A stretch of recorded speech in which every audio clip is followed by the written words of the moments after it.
Tonight we decided to start our evening of crime and punishment in alphabetical order by speaker. So the first site tonight is from Sarah Buffington and Old Economy Village. So Sarah, the screen is yours. Take it away. Thanks, David. I'm Sarah Buffington. I'm the curator at Old Economy Village, and I am presenting something to you all that's not exactly ours, but it is ours. And many people will wonder how were the harmonists at Old Economy Village, the people that were members of the Religious Harmony Society, how were they punished for wrongdoing? This is a question we get a lot on tours, and a lot of people don't know.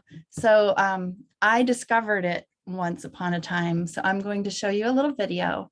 And our object is a church bench, but it's actually a picture because we have the picture in our collection, but the church bench you will be able to see too. So it's just not ours. So I'm going to start a video to show you.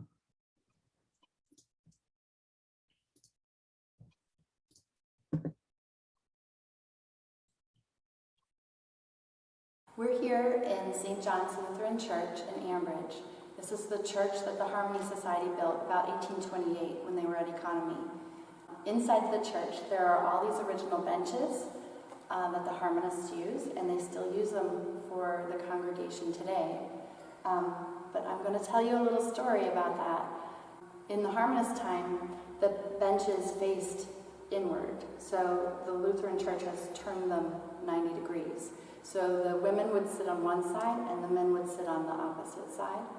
And then they had benches in the center that would be used for people that weren't acting correctly in the society. Whether you consider that crime and punishment or not, this is enough punishment for the people that were in the society. So I'm going to read you a little bit from Christiana Knedler's book, Harmony Society, a 19th Century American Utopia. She talked about this bench. So I'm going to sit here in the bench and tell you this little story. The pulpit consisted of a desk on an elevated platform at which the speaker sat as he presided. There was also a sinner's bench at which anyone found guilty of misbehavior would have to sit, facing the congregation, and confess his guilt and apologize for his conduct. Years later, when Father Henrici occupied the pulpit, one of the brothers or sisters would be chastised sometimes for wearing some article of clothing which, in the opinion of the speaker, was considered too worldly in economy. For instance, Lena, a new girl in town, had a pale blue woolen hood with blue ribbons, which she wore to church for the first time. While Father Henrici was talking, he noticed Lena's hood. "Who is that?" he demanded, "and what is she wearing?" The entire congregation looked at Lena. No one answered. Lena looked at the floor. "Well," continued Henrici, "if she is just visiting here, it's all right. She may wear it, but if she lives here, she can't wear it." He continued his sermon by excoriating Eve, who tempted Adam to sin. Adam, however, was not criticized. Lena worked at the hotel for Mrs. Breitenstein, who, after church, told her not to wear the hood. "But," Lena insisted, "I like it." That evening, Lena went to choir practice. When she came in the door, all the choir singers began to laugh. Fritz Weichling laughed the loudest. Mr. Kirschbaum, the director of the choir, said, "It's all right to wear it around here, but if I were you, I wouldn't wear it to church." After that, Lena wore it only to choir practice, the little blue hood with the blue ribbons that matched her blue eyes. So that is my video, and I want to share with you again, in case you didn't see it well enough, I want to share the picture. So on the right, you see the benches that were in between the two sections, the men's section and the women's section. So on the right of the picture, you can see that. And on the left of the picture, you can see all of the other benches. And then the pulpit would have been on the left side. It's not in the picture. We don't have any pictures of the pulpit from the Harmonist time, but this is how it was set up during the Harmonist time in the 19th century. All right. Thank you. Sarah, by chance, for the second story you told, do you have the blue hood in your collection? I don't believe we do. That would be really neat if we did. So the girl's name that I showed you, she's looking up, her name was Lena, but I don't know which Lena it was that Christiana Knadler was talking about. So Oh, you have more than one Lena. Oh, yes. Yep. So that was Sarah and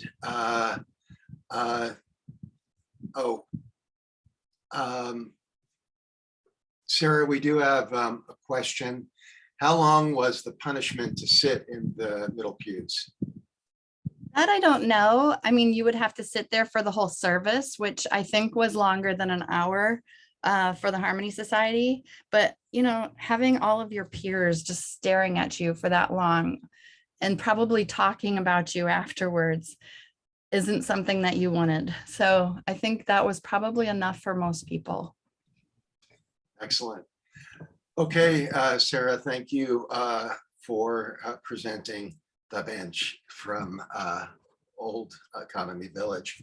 So going again in alphabetical order, next we come to our colleague Amy Fox, who will be graciously sharing a story of someone who's on vacation right now, but one associated with the Pennsylvania Lumber Museum in North Central Pennsylvania.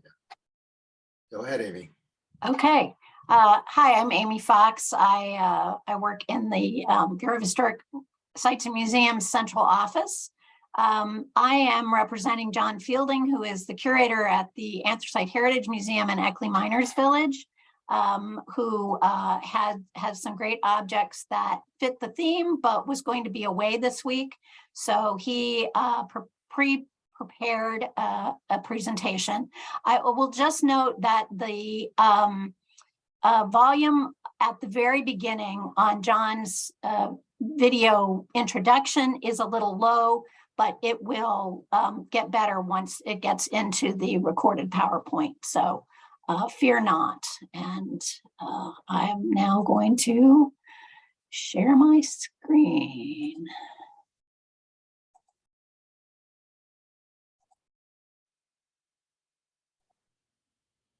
Hello, I'm John Fielding, curator at the Anthracite Heritage Museum and Eckley Miners Village. Tonight I'm going to talk a little bit about some of the coal and iron police artifacts in our collection. The items are a mixture of hats, badges, weapons, and historical illustrations. The Coal and Iron Police have their origins as a quasi-public police force established in 1866 by the state of Pennsylvania. The Coal and Iron Police were hired and paid by a coal company to protect and enforce laws on its corporate property. But the officers were deputized by the governor of Pennsylvania and enjoyed the full powers of public police. The establishment of Coal and Iron Police was significant because it was used as a force to protect the private property of anthracite corporations, especially during labor unrest, when the state did not have the means to provide or the ability to enforce adequate protection. During the 19th century, in times of labor unrest, coal companies often recruited rank-and-file coal and iron police deputies from petty criminals and the unemployed from cities such as New York and Philadelphia. Relatively little training was provided to rank-and-file coal and iron company deputies, and uniforms other than badges were not standardized. In some cases, it was hard to tell the difference between the police and the rioters, as seen in this 1888 Harper's Weekly illustration of a battle between rioters and coal and iron police at the Kelly Run Colliery near Shenandoah, Pennsylvania. Increasingly, the public viewed the coal and iron police as a form of authoritarian suppression of the laborers by the coal operators, increasing economic and social class tensions. The feelings of resentment towards the coal and iron police became more apparent after the events of the Latimer Massacre and the 1902 Anthracite coal strike. Shown here is a model 1892 Winchester repeating rifle used by the Calvin Party and Company's coal and iron police during the Latimer Massacre, which occurred on September 10, 1897, and saw 19 striking miners killed by a sheriff's posse and coal and iron police. The rifle is marked CP and Company on the stock. Coal and iron police units gradually became more professional, receiving standardized training and equipment after the 1902 Anthracite coal strike.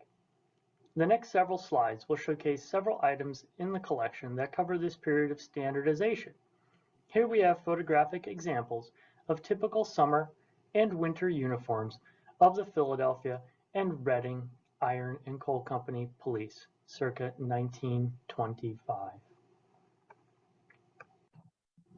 Pictured here are 3 coal and iron police badges in the collection at the Anthracite Heritage Museum. The first badge is the simplest design and dates between 1880 and 1900. This badge was used by the G.B. Markle Company and later the Jeddo Highland Coal Company near Hazleton, PA. The second badge is the smallest badge, but is for the Chief of Police of the Lehigh Valley Coal Company. This badge dates to 1925 and was used by J. Booth, who later became a Pennsylvania State Trooper. The final badge was used by a member of the Philadelphia and Reading Iron and Coal Company's police force circa 1925. Pictured here are examples of coal and iron police hats in the Anthracite Heritage Museum collection. 2 hats are summer hats, while 1 hat resembles a PA State Trooper's hat and was worn as part of an officer's winter uniform. The 2 summer hats at the top have badges, with 1 badge identifying the wearer as being part of the Philadelphia and Reading Coal and Iron Company's detective unit. In this picture are 2 revolvers typically used by coal and iron police or local police in general. The bottom revolver was used by John Morris, a paymaster for the Scranton Coal Company, and is a .32 caliber Smith & Wesson, while the top revolver is a U.S. Revolver Company .32 caliber double action pistol and was used by Frank Coleman, a police officer in Jessup, PA. Both pistols date between 1900 and 1920.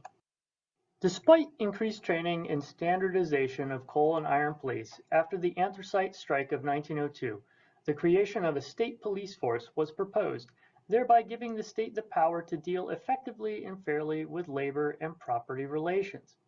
By 1935, Act 156, PL 348 had abolished the coal and iron police, though coal companies still retained men as watchmen or security guards after this act. They no longer had the same authority as the public police. This image is from a postcard of the Troop B Headquarters, Pennsylvania State Police, 3rd Squadron, Wyoming, PA. This concludes my presentation. I hope you found it enjoyable and educational. Thank you. So that's the coal and iron police from the Anthracite Heritage Museum collections. Thank you, Amy. I mistakenly said the lumber museum. I guess I must have lumber on my mind. So thank you.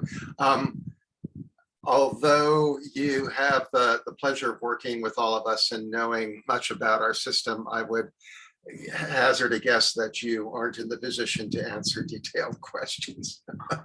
I am not, but if anybody has questions for John, I could put my email in the chat and relay questions when he gets back from vacation. If people want to, email if they want more information, I'd be happy to do that because Okay. I will be useless for answering questions. Yeah, there were police up in the Anthracite region. There you go. Yeah. Okay, Amy, thank you for representing Anthracite and John. So continuing on our alphabetical journey tonight, next is Dodie Robbins, and then hopefully I'll get it right this time with the Railroad Museum and the Railroad Police. Yes. Excellent. Actually, this is going to fit really nice coming after the Anthracite presentation because you'll see some similar looking items. So let me share my screen.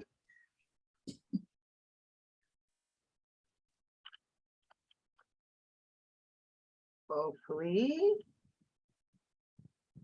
Okay, not doing what I want quite yet.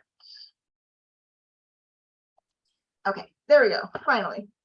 So to fit in with the theme of crime and punishment, I'm going to talk about railroad police, more specifically the job of railroad police. So the history of railroad police goes back to the early days of the railroading industry. As railroads expanded across the US in the mid-19th century, there was a growing need to protect passengers and freight from theft and other crimes. The US Army could not keep up with the demand, so the railroads started hiring individuals to help with protection. It wasn't until the years following the Civil War that many railroads started to create their own company police departments. And in 1865, Pennsylvania was the first state to enact a law related to the authority of railroad police. And considering that the Philadelphia and Reading Railroad and the Pennsylvania Railroad were two of the largest corporations in the world during this time period, it kind of makes sense that Pennsylvania would be the first state to enact this type of law.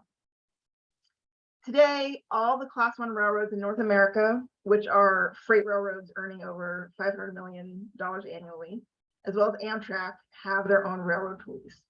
Some smaller regional railroads and public rail companies also have their own police departments. So where do railroad police fit in overall law enforcement? What is their jurisdiction? Railroad police departments are private law enforcement agencies. However, railroad police officers are commissioned by the state they live or work in and are certified law enforcement officers, but their powers are usually limited to railroad property or, if off company property, while they're in pursuit of railroad business. And this status can vary from state to state depending on their state laws.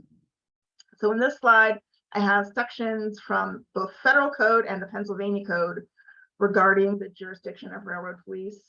Under federal law, railroad police officers' powers apply to railroad property and railroad business off property if permissible by state law. In Pennsylvania, railroad police railroad law enforcement power can be exercised throughout the Commonwealth if it's in pursuit of railroad business. So what do railroad police do? What do they investigate? In the early days of railroad police, their primary focus was theft and robbery. It could be railroad property, freight, passenger property, and also included theft by railroad employees. As the railroad industry evolved, railroad police departments focused on other incidents beyond theft. Derailments, accidents and collisions, incidents involving the release of hazardous materials, vandalism on railroad property or equipment, and other crimes involving passengers or that were committed on railroad property. So trespassing, pickpocketing, even terrorism threats. And when necessary, railroad police can work and coordinate with other local and federal law enforcement agencies during investigations. So at the Railroad Museum of Pennsylvania, we have a significant collection of artifacts related to railroad police officers. In my previous slides, you saw some of the badges of various departments, but now I'm going to focus on two collections that highlight the careers of two individual railroad police officers. In this slide, we have some items belonging to Frank Elwood Kipp, who worked for the Pennsylvania Railroad. He started as a patrolman for the company in 1934, previously working in the Enola train yard. And this overcoat would have been worn during his time as a patrolman. This style of coat was only used by company police. It's a long navy blue, heavy wool, double-breasted coat with a place to display his officer's badge. Kipp was promoted to Sergeant Detective in 1948, and the photo on the right is Sergeant Kipp at his office desk. He was with the Pennsylvania Railroad through its merger with Penn Central, and he retired from service in 1969. Some other items from his collection include his photo ID, a whistle, which you can see the Pennsylvania Railroad logo, a set of handcuffs, and we have a certificate from the Pennsylvania Railroad Company Police Training School. Another collection focused on an individual police officer is the collection of Roy Harry Lamberson, who worked for different railroad police departments from 1961 to 1984. His working territory included Western Pennsylvania and Ohio and West Virginia. He conducted undercover police work primarily related to theft, but he also investigated derailments. So in this slide, the badges show the progression of his career over time with different companies. So from left to right, the first badge is he was sergeant with the Pennsylvania Railroad, the second lieutenant with the Pennsylvania Railroad, third is lieutenant with Penn Central, and the last badge on the right is captain for Conrail Police. In this slide, I have more items from the Lamberson collection. On the left are two images of a shooting case. So this carrying case was used by Lamberson to carry his gun and ammo to the shooting range for qualifying examinations. And inside the case, there's a small rack to hold different pistols and a pull-out drawer. There's a block to hold the bullets so he could go to his training. And on the right are some of Lamberson's photo IDs. One is sergeant with the Pennsylvania Railroad and one when he was lieutenant with the Penn Central. So the Kipp and Lamberson collections help us tell the story of railroad police, a job that is integral to the business of railroads, but which may not necessarily be thought of as a railroad job. Thank you.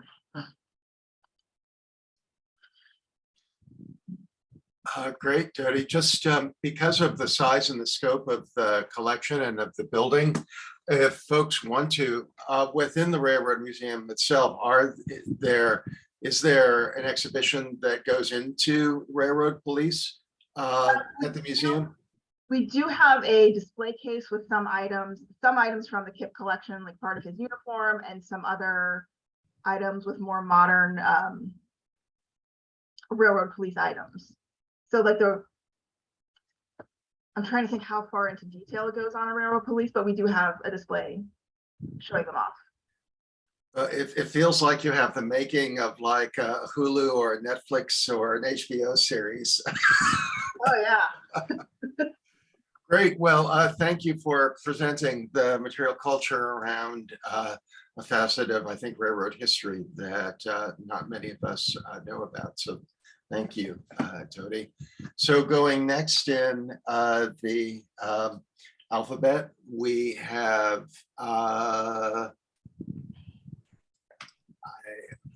Roy. Okay, I have another. Sorry, we have my very own curator from Landis Valley, Jennifer Royer, presenting a unique item from the Landis Valley collection. So Jen, the floor is yours.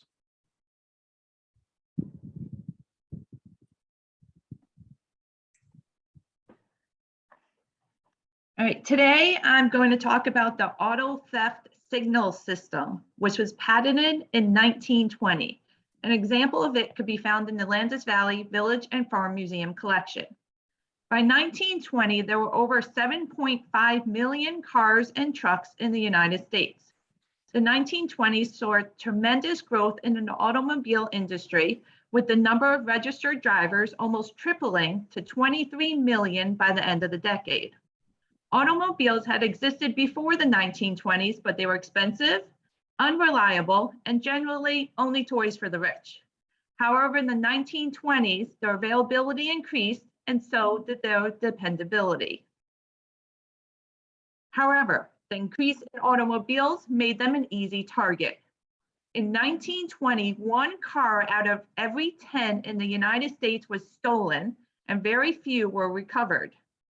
The automobile's speed and inconspicuousness provided the thief with an ideal getaway. The car stolen in one block would join the stream of passing cars in the next and be instantly swallowed up in a multitude of similar vehicles, hundreds of which may be of the same make and model. The cars at this point had no identification markings like we do today, such as the vehicle identification number. It was like hunting for one particular needle in a haystack when the needle can drive 60 miles an hour and the haystack was made up of nothing but needles. This changed how the FBI, which was formed days before the Model T rolled off the assembly line in 1908, operated, and also resulted in the passing of the Dyer Act, or the National Motor Vehicle Theft Act, which made it a federal crime to transport a stolen car across state lines. Before the Dyer Act, local and state law enforcement agencies had a hard time capturing car thieves once they were out of their jurisdiction. Along with the FBI, inventors stepped up. There were numerous devices patented and sold to deter thieves. This table lists related patented equipment from 1914 to 1923. The one we are most interested in is patent number 1343709, issued on June 15, 1920, a vehicle shackle invented by Earl E. Chapman. The inventor, Earl E. Chapman, lived in Los Angeles, California, which had the most automobiles per resident in the United States, so therefore the most car thieves and thefts in the country. In 1920, 10,813 automobiles were stolen just in Los Angeles. Chapman invented a new and useful vehicle shackle, which could be locked on an automobile tire for the purpose of rendering more hazardous any attempt to steal said automobile, while at the same time not absolutely preventing its operation, according to the patent. In other words, it was difficult to steal the car, but it still could be moved in an emergency. Chapman's device was different from the others because he added a short wedge-shaped spike at the end, which would be driven into the surface of the street at each revolution of the wheel, thus leaving a plain and distinctive trail that could be followed. The patent also states that it's essential that the device be made so that the automobile could be operated with the device in place without injury to the device or automobile, as it is often necessary to move automobiles in the absence of the owner, as in the case of fire, and also owners often absentmindedly start to operate their cars with the device in place. The plate on the side reads, "This car is protected by the auto theft signal system. $100 reward for arrest and conviction as a thief of any person operating this car or tampering with the signal." The Miller-Chapman Company was the most significant manufacturer of wheel locks. The wheel locks were produced in more than 20 different sizes and configurations, ranging from 3 inches to 5 inches for wood spoke wheels, wire wheels, and disc wheels.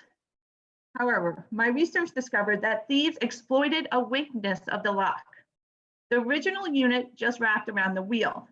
It did not take long for thieves to realize that they could defeat the lock by deflating the tire, turning the lock sideways and re-inflating the tire. If you remember, the spike on the bottom was only meant to leave a trail as you were escaping with the car. If you turned it, there was no trail. The tire could easily be re-inflated by the thief because tires of the 1920s did not maintain air pressure well. So it was common for drivers to carry tire pumps with them. And sometimes the tire pumps were installed by manufacturers directly inside the car. To combat this weakness, manufacturers modified the wheel locks by adding the ability to wrap the lock around a spoke or by adding additional spikes around the perimeter of the lock, such as the 2 seen on the bottom right here. Both of those were patented a year later in 1921. And that is Landis Valley's crime and punishment artifact, the auto theft signal system. Thank you. Well, necessity is the mother of invention, I guess. So for those of you who may not know, Landis Valley or other museums whose collections go back or were collected over decades, going well back to the 20th century. The longer the artifact has been in a collection, it is often the case, the less documentation there is. So yes, one of our audience asked, how, well, I'd like to know, do we know how this came into the collection, if there's any Pennsylvania German connection to it? Do you know? My 99% guess is it came originally from the Landis brothers collection. So that means that Henry and George Landis, who founded the museum, collected it, and that's how it ended up and remains in our collection, which is, when I find things that have no history, usually it has come directly from them. So this may have been driven by a Lancaster citizen in the earlier part of the 20th century, and even perhaps the Landis brothers, in the attempt to prevent their cars from being stolen. Wow. Well, I think one of our audience members, how does this relate to Landis Valley? And I think it's through our founders and the collecting of the brothers. So thank you, Jen, for that most unique artifact.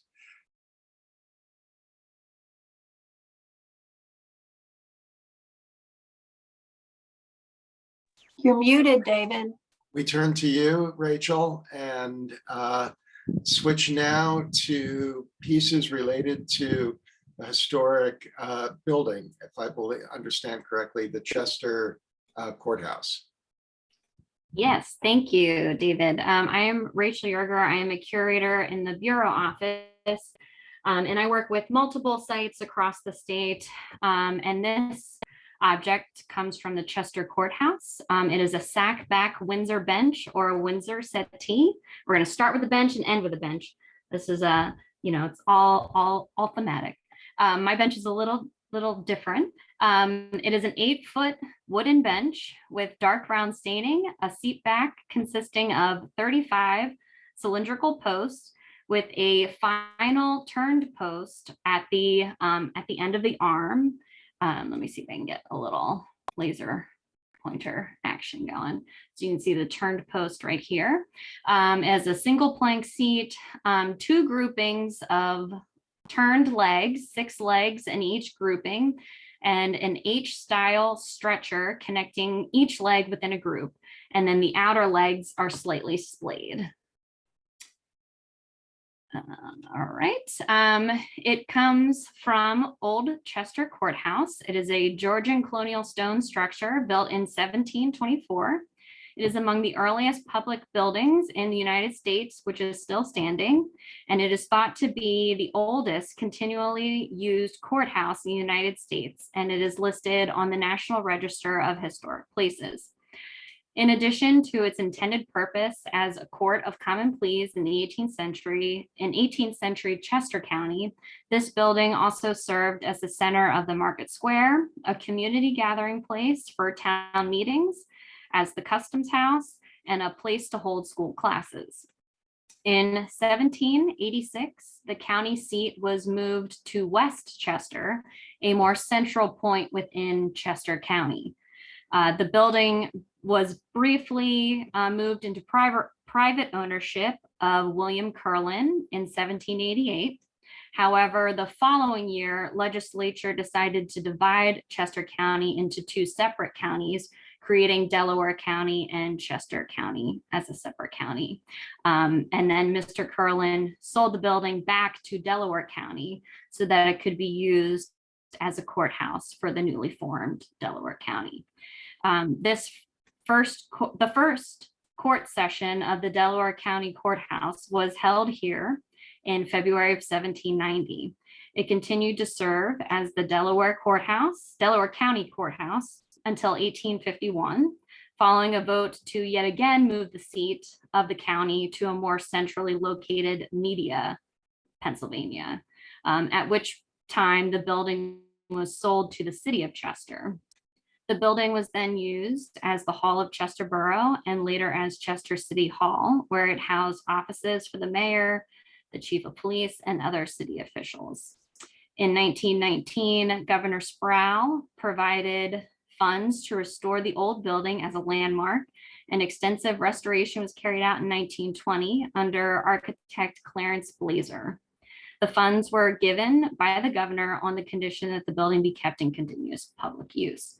To that end, the Daughters of American Revolution and the Delaware County Historical Society moved their offices into the courthouse, where they stayed until 1967, when the building's condition made it unsuitable for their needs. The Commonwealth of Pennsylvania acquired the building as a gift under Act Number 76, approved on August 12, 1971, which placed it under the jurisdiction of the Pennsylvania Historic Museum Commission. The building is currently leased back to Delaware County, who operates it as a museum, and in 2024, it will be celebrating its 300th anniversary. So a little bit about the history of the bench. The bench is thought to be a justice's bench, so where the justices sat, but it could have also been a juror's bench. It was removed from Old Chester Courthouse in 1786 when they moved the courthouse, where they moved the county seat to Westchester, where it stayed in that courthouse until between 1889 and 1896. Sometime around then, Judge Thomas S. Butler saved the bench from destruction. According to him, it was thrown into a trash pile, and he saved it and repaired it, and then sent it back to the old courthouse in Chester in about 1920. It remained in the building until the Commonwealth took over in 1972. And as you'll see right here, there's a little note which is attached to the underside of the bench seat. It's undated and there is some loss, and so it's partially illegible, but a short transcription of the note reads, "Old seat communicated, a relic. If you will step back into the office of a clerk of the courts in Westchester, you will notice behind the counter an old settee capable of holding 5 persons. This piece of furniture is probably 150 years old. It was the seat occupied by the court in Old Chester prior to the removal of the seat of justice to Westchester. It came with the records to the new seat of justice and was occupied by the judges here for a number of years. It eventually gave way to more comfortable seats and was transferred to the second story of the old courthouse, where it was used until the erection of the present courthouse, where it found its way to the place it now occupies. If the old settee had a tongue, it could probably relate many an amusing anecdote of the times when law was meted." And this is where some of the loss gets a little bit hard to read. So there's a few more lines of text by the old, when the law was meted by the old justices of the peace who in former times held the courts. And like I said, that's where we kind of lose the trail. There's a few more lines, but it kind of gives you a little insight into some of the history of the bench and how it was relayed and kept with the bench. There's also a stamp right here on the underside of the bench, which simply says county. And we aren't sure when that was applied to the bench. And we don't know for sure who made the bench. Sometimes with old furniture, there'll be some markings to indicate who made it. We do know that in 1725, John Owens was commissioned by Chester County commissioners to make several pieces of furniture, including 6-foot benches. So since this bench is a little bit longer, we're not sure if that's one of the benches that he made. Also, the benches he made were for the petty jury room, which is contradictory to some of the other provenance on this bench, which says it was a judge's bench. So there's still some unknowns. And as we continue to learn more, as we conduct additional research, as more resources become available. We do know that there was one other Windsor bench that survived, and it was purchased in the mid-19th century by a private collector. And I'm still trying to work on tracking that one down to see if it's still out there. So, But this is the bench that we have in the PHMC collection and is currently on loan to the Delaware County Historical Society. And that's it. Thank you. So, Rachel, is it the Historic Society that manages the building's museum? So if folks would like to see it as it was intended, they could go to the museum and actually see it on display. Yep, absolutely. I'm thinking of the other bench that started it. If the judges were really naughty, would they turn it to a 90-degree angle? Or great. Well, thank you. Thank you, Rachel. So interestingly enough, we have two pieces of furniture that happen to be benches from two very different communities and buildings. We have two police forces, and we have an automobile theft device. Before I turn on the poll, just in chat, I'm putting up a link to the museum page for PHMC. If you'd like to explore the museums that are represented here, or the museums throughout the Commonwealth, click on the link and it will give you access to resources all around the Commonwealth that enlighten, that preserve portions of our history, our industry, and are here for all of us. So I'm going to pull up the poll. You can vote once and again. You'll see the poll is the name of the museum and hopefully the correct name of the object. And I will launch it. And then again, we ask you to select the object or the story that you felt most connected to tonight. So here we go. The poll is launched, and go ahead and vote for your favorite.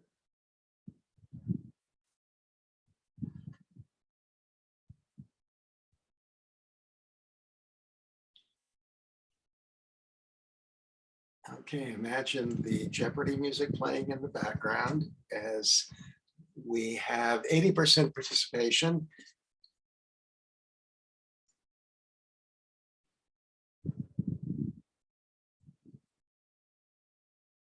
Well,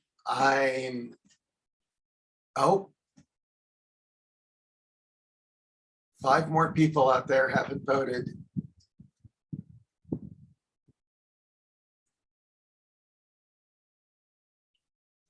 Well, I am happy to report that tonight we actually have a very clear winner, and who else is it but Landis Valley and Jen Royer. So your automobile anti-theft device has won the evening. Not followed close behind by the railroad police. So Jen, we get to host yet another collection showcase. Amy, I don't recall, is the theme for August selected?